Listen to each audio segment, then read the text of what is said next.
Hello everyone, welcome back to our YouTube channel. और आज हम लेकर आए हैं मोस्ट इंपॉर्टेंट डेरिवेशन सीरीज में लास्ट इंपॉर्टेंट डेरिवेशन, जो कि है आपकी एसी चैप्टर से। एसी चैप्टर से लास्ट इंपॉर्टेंट डेरिवेशन है जिसका नाम है एलसीआर सर्किट। हमेशा पूछा जाता है टॉपिक, ये हमेशा बोर्ड में पूछा गया है, इस बार भी आ सकता है। तो स्टार्ट करते हैं एलसीआर सर्किट। एलसीआर सर्किट का मतलब क्या है? इंडक्टर, रजिस्टर और कैपेसिटर, इनका एक कंप्लीट सर्किट। तो एलसीआर सर्किट में आपका क्वेश्चन आता है what is the power factor and what is the impedance. ठीक है, दो क्वेश्चन आते हैं। इंपीडेंस निकालने के लिए आ सकता है, या कैपेसिटर कैपेसिटिव रिएक्टेंस निकालने को आ सकता है, या इंडक्टिव रिएक्टेंस आ सकता है। ठीक है, देखो पहले तो आप ये बताओ पहले कि जो आपका रजिस्टर होगा वो रजिस्टर कितना होगा, बताओ। रजिस्टर होगा I नॉट इंटू में R, मतलब voltage through the register is I not into R, और voltage through the capacitor is I not into में XC, और voltage through the inductor is I not into में XL। ये आपको पता होना चाहिए। साथ ही साथ आपको क्या पता होना चाहिए? XL is equal to omega L होता है, XC is equal to 1 upon omega C होता है। ये कुछ इंपॉर्टेंट फॉर्मूलेज हैं जो जिसपे बेस आपके सवाल बन सकते हैं, तो आपको पता होना चाहिए। नेक्स्ट हम स्टार्ट करते हैं अब कि इसमें इंपीडेंस कैसे निकाला जाए। What is the impedance? Impedance कैसे निकाला जाए इसका, तो यही डेरिवेशन का पार्ट रहने वाला है। तो देखो, इंपीडेंस आप इजीली निकाल सकते हो। फर्स्टली आपको ये पता होना चाहिए सीरीज में लगा हुआ है तो वोल्टेज क्या होगा, इसमें ऐड होगा। साथ ही साथ अब हम लिखेंगे यहाँ पे फेजर डायग्राम बनाएंगे। क्या? Phasor diagram. फेजर डायग्राम कैसा बनेगा इसका देखो।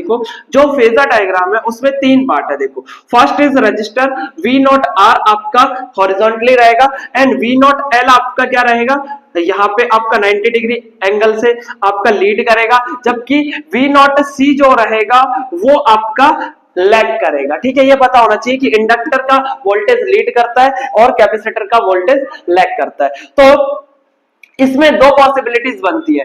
दो पॉसिबिलिटीज क्या? If XL is greater then एक्ससी, XL is greater then एक्ससी मतलब इंडक्टर डोमिनेंट सर्किट है, या फिर आप बोल सकते हो V not L is greater than V not C, और दूसरी पॉसिबिलिटी ये है कि XC is dominant over the XL, V not C is dominant over the V not L. ठीक है, ये दो पॉसिबिलिटीज हैं, ये आपका क्वेश्चन बना सकती है। तो अब हम स्टार्ट करते हैं पहला कि XL. First possible if XL is greater then XC, या फिर V not L is greater then V not C। ठीक है, इस कंडीशन में आपका इंपीडेंस कैसा रहेगा? देखो, अगर आपने एक निकाल दिया तो दूसरा आप डायरेक्टली सॉल्व कर सकते हो। ठीक है, तो पहले में आपका फेजर डायग्राम कुछ ऐसा बनेगा। देखो, X जो आपका V नॉट L है, V नॉट L में से V नॉट C आप माइनस करोगे, यहाँ पे V नॉट R है आपका, और जो सम लिख लेगा, टोटल लिख लेगा, वो लिख लेगा आपका V not. This is the net. तो नेट ये आपका निकलने वाला है। तो जब आप नेट निकालने जाओगे तो नेट वोल्टेज का square is equal to the V not R का square, V not of R का स्क्वायर, ठीक है, plus V not L minus V not C इसका स्क्वायर। ठीक है, ये आपका आएगा सम। ठीक है, इसका आ जाएगा आपका सम। तो देखो, अब V नॉट को आप क्या लिख सकते हो? I नॉट इंटू में Z, total impedance, total resistance of the circuit is impedance, is equal to the V not, इसको क्या लिखोगे? I नॉट इंटू में R, इसका होल स्क्वायर। यहां देखो, V नॉट जो आपका VR दे रखा है, I नॉट R दे रखा है। ठीक है, प्लस में V नॉट L की जगह आप क्या लिखोगे? I not XL। तो I नॉट इंटू में XL minus I not into में XC इसका होल स्क्वायर। ठीक है, इतना समझ में आ गया। देन अब आप क्या करोगे? जो I है उसे आप बाहर निकाल दोगे, Z का स्क्वायर बचेगा, यहाँ पे I नॉट आपका कॉमन आ जाएगा पूरे में से, R square plus XL minus XC का होल स्क्वायर बचेगा। ठीक है, I आपका कट जाएगा, Z स्क्वायर बचेगा, Z square is equal to R square plus XL minus XC का होल स्क्वायर, और यही आपका इंपीडेंस रहने वाला है। यही आपका क्या है? इंपीडेंस है। मोस्ट इंपॉर्टेंट फॉर्मूला है, इस पे बेस्ड बहुत सारे सवाल भी बनते हैं, तो आप इसे अच्छे से क्या करोगे? डिराइव करोगे और देखोगे। ठीक है, अब आपसे पूछेंगे what is the power factor. Power factor of LCR क्या होगा? पावर फैक्टर क्या रहेगा आपका? वो रहेगा आपका cos phi, and that is R upon में Z। ये भी आप एक चीज याद रखोगे। ठीक है, साथ ही अब एक सवाल और बनता है कि what is the resonance condition. Resonance condition क्या रहेगी? तो रेजोनेंस कंडीशन एलसीआर की जब आपसे कोई पूछता है तो आप बोलोगे रेजोनेंस में एक्सएल बराबर एक्ससी हो जाएगा। एक्सएल जो होगा इंडक्टिव रिएक्टेंस जो होगा वो कैपेसिटिव रिएक्टेंस के बराबर हो जाएगा। इसका मतलब क्या है? एक्सएल का मतलब क्या होता है? ओमेगा एल, और एक्ससी का मतलब ओमेगा 1 अपॉन ओमेगा सी। और अगर ओमेगा को इधर ले आए और जो इंडक्टर है उसे नीचे लेके जाए तो omega square is equal to 1 upon one upon L C. या फिर इसको आप क्या लिख सकते हो? Omega is equal to 1 upon root L C. या ये आपके आगे रेजोनेंट फ्रीक्वेंसी से क्या बोलेंगे? Resonant frequency. ठीक है, रेजोनेंट फ्रीक्वेंसी आ गई। ठीक है, और इसी को हम चेंज भी कर सकते हैं। देखो इसको हम 2 पाई अपॉन में टी भी लिख सकते हैं is equal to 1 upon root L C.